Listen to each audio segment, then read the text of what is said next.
Hello everyone. हमने last videos में share capital की types, long table question, default calculate करना, अगर अलॉटमेंट पे एडजस्टमेंट करने के बाद भी कोई सरप्लस बच जाता है तो उसे कॉल पे एडजस्ट करना, ये सब कुछ कर चुके हैं। जो लास्ट क्वेश्चन था लास्ट वीडियो में पार्ट 6 में था लॉन्ग टेबल क्वेश्चन, उसी को कंटिन्यू करूंगी। पर टॉपिक आज हम डिस्कस करेंगे इस वीडियो में four feature and reissue. Four feature का मतलब होता है cancellation of shares. Cancellation of share कैसे? जैसे उसमें हमने करा था आर और एस, दो शेयर होल्डर्स हैं। आर ने कोई अलॉटमेंट, कोई कॉल्स नहीं दी थी, एस ने दोनों कॉल्स नहीं दी थी, हमें फर्स्ट और फाइनल। कंपनी इनको 15 डेज का नोटिस देगी दोनों को। अगर इन्होंने 15 डेज के अंदर पेमेंट नहीं करी तो कंपनी इनके शेयर क्या कर देगी? कैंसिल, यानी कि फोरफिट। दो वर्ड्स होते हैं, एक फोर फीचर, एक सरेंडर।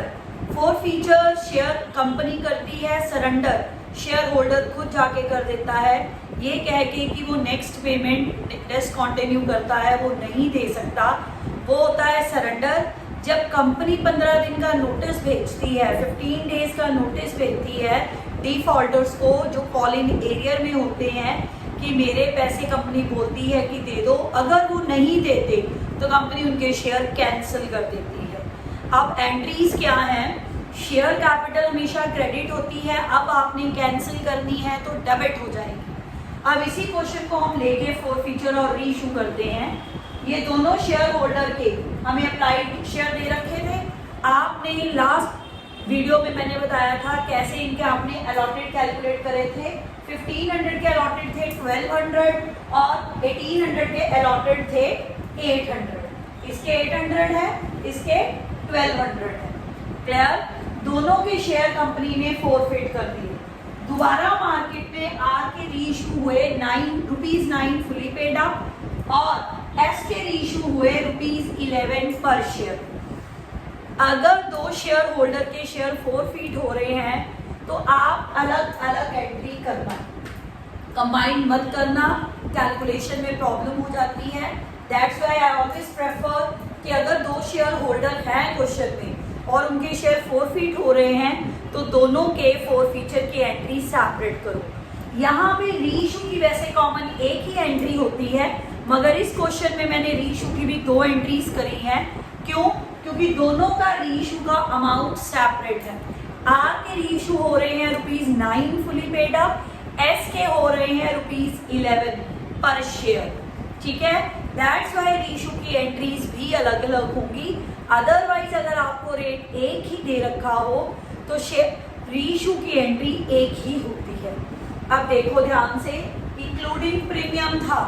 आर ने हमें अगर अलॉटमेंट नहीं दी तो प्रीमियम भी नहीं दिया, इसलिए ध्यान रखना है जब भी शेयर फोरफिट हो, शेयर कैपिटल मैंने आपको बोला डेबिट, अगर प्रीमियम नहीं दिया तो सिक्योरिटी प्रीमियम भी डेबिट। ठीक है, to share forfeiture to call in arrear, जो जो पैसे नहीं दिए शेयर होल्डर ने, आप अलग अलग भी लिख सकते हो, सबको मिला के कॉल इन एरियर भी लिख सकते हो, ये आपकी मर्जी है। मैंने अलग अलग लिखा है। आर ने हमें अलॉटमेंट और कॉल्स नहीं दी थी। To share forfeiture, to share allotment, to share first call, to share second call. ठीक है, अलग अलग लिखे। आप ध्यान रखना फोर फीचर में आपकी share capital called up value पे आती है। किस पर आती है? कॉल्ड अप वैल्यू पे। ये पहला रूल। सेकंड रूल है, हमेशा अलॉटेड शेयर फोरफिट होते हैं, कभी भी अप्लाइड नहीं फोरफिट होते। याद रखना, हमेशा अलॉटेड शेयर फोरफिट होते हैं, अप्लाइड शेयर फोरफिट नहीं होते। और हमेशा शेयर कैपिटल फोरफिचर के केस में कॉल्ड अप वैल्यू पे आएगी। अब कॉल्ड अप कैसे निकालते हैं? देखो यहाँ पे फुली कॉल्ड अप है। क्यों? क्योंकि इसने कॉल भी नहीं दी, यानी कि कंपनी ने allotment, first call, second call सभी मंगवाए थे। प्रीमियम को हमेशा बाहर रखकर फेस वैल्यू पे कॉल्ड अप वैल्यू निकालते हैं। तो यहाँ पे ये बने 3 + 2 + 3 + 2 यानी कि ₹10। ₹10 कॉल्ड अप है और शेयर है 1200। अलॉटेड शेयर फोरफिट होगी। एंट्री हो गई 1200 × 10 12,000, ₹1 का प्रीमियम था, ₹1 का, 1200 इंटू 1 1200, ठीक है जी। 2 शेयर अलॉटमेंट पे, ये आपने लास्ट वीडियो में इस पे आर शेयर होल्डर का डिफॉल्ट या कॉलिंग एरिया निकाला था 2700, वही यहाँ पे जाएगा शेयर अलॉटमेंट पे, ठीक है। याद रखना, अगर आपने अलॉटमेंट पे कॉलिंग एरिया खुद कैलकुलेट करे हैं या डिफॉल्ट कैलकुलेट करा है तो फोर फीचर में शेयर अलॉटमेंट में वही अमाउंट जाएगा 2700, और शेयर फर्स्ट कॉल क्या आ जाएगी 1200 इंटू 3, सेकेंड कॉल आ जाएगी 1200 इंटू 2। आप share forfeiture balancing figure निकालोगे, हमेशा शेयर फोर फीचर को बैलेंसिंग फिगर निकालना। अब इनका टोटल करो, इन तीनों को माइनस कर दो, 4500 आ गया आपका शेयर फोर फीचर में। याद रखना, आप इस एंट्री को चेक भी कर सकते हो, शेयर फोर फीचर में वो अमाउंट आता है जो आपने रिसीव कर लिया। अब आपको इस शेयर पर मिला क्या, इसने अप्लाई करे थे 1500 शेयर, इसने दिया क्या, सिर्फ आपको एप्लीकेशन, ना इसने अलॉटमेंट दी ना इसने कॉल्स दी। 1500 इंटू 3 करोगे तो 4500 दिए सिर्फ इस शेयर होल्डर ने आपने, तो इसकी बैलेंसिंग फिगर भी 4500 है।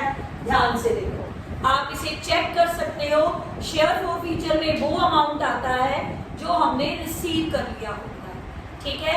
ये आर था, अब ये एस शेयर होल्डर के अलॉटेड शेयर थे 800, ठीक है जी। 800 शेयर थे, इसकी एंट्री होगी share capital, 2 share four feature, 2 share first call, 2 share second call. इसमें अलॉटमेंट नहीं आएगी, प्रीमियम नहीं आएगा, क्योंकि इस शेयर होल्डर ने आपको अलॉटमेंट दे दी। अगर अलॉटमेंट देगी तो इट मीन्स इसने प्रीमियम भी दे दिया, तो प्रीमियम डेबिट नहीं होगा। अब इसके शेयर कैपिटल में आएगा, अलॉटेड शेयर है इसके 800, ये भी फुली कॉल्ड अप है, सेकंड कॉल के बाद फोरफीट हुए हैं, तो 800 इंटू 10 8000। फर्स्ट कॉल में आएगा, ये मैंने लास्ट वीडियो में लॉन्ग टेबल में बता दिया था कि इस शेयर होल्डर का गेन आ रहा था, वो गेन आपने कॉल पे एडजस्ट किया था, इसलिए इसका शेयर फर्स्ट कॉल का जो आपने डिफॉल्ट कैलकुलेट करा था वो 1800 है, ठीक है जी। सेकंड कॉल है 800 into 2 1600, remember it. Last video ध्यान से देखना, कॉन्टिन्यूशंस में है ये सारी वीडियोस, ये 2700 और 1800 हमने लास्ट वीडियो में कैलकुलेट करा था, वही डिफॉल्ट वही कॉलिंग एरिया इन एंट्रीज में जाएगा अगर आपने खुद कैलकुलेट करा है तो, ठीक है जी। ये share forfeiture balancing figure आ गई 4600। ये भी आप चेक कर सकते हो, इस शेयर होल्डर ने सिर्फ आपको दे रखे हैं 800 इंटू 5 कर लो, प्रीमियम बाहर निकालो 3 + 2। ये अलॉटेड शेयर पे इसलिए निकाला क्योंकि बहुत बड़ी कैलकुलेशन थी इसकी, लास्ट वीडियो में देखना, क्योंकि इसका सरप्लस काफ़ी था जो अलॉटमेंट में एडजस्ट होने के बाद कॉल तक आया था, इसलिए इसको आप डायरेक्ट भी चेक कर सकते हो अलॉटेड शेयर के साथ। 800 इंटू 5 4000 तो इसने आपको एप्लीकेशन और अलॉटमेंट के दिए, ठीक है जी। 600 ये लास्ट वीडियो में था कि कॉल जो एडवांस में आई थी, जो गेन हुआ था अलॉटमेंट एडजस्टमेंट करने के बाद, वो 600 था, तो टोटल 4600। अगर आपको ये नहीं भी समझ आई तो आप बैलेंसिंग फिगर निकालना हमेशा शेयर फोर फीचर, अगर चेक करना चाहते हो तो शेयर फोर फीचर में सिर्फ रिसीव्ड अमाउंट आता है, याद रखना, ठीक है। इस शेयर होल्डर ने हमें एप्लीकेशन और अलॉटमेंट दी, आप अलॉटेड शेयर के साथ मल्टीप्लाई कर लो, 600 इसका गेन था वो ऐड कर लो, 4600 आ गए। ये देखो यहाँ पे कैलकुलेट कर रखा है, ये आ गए इनकी फोर फीचर की एंट्री।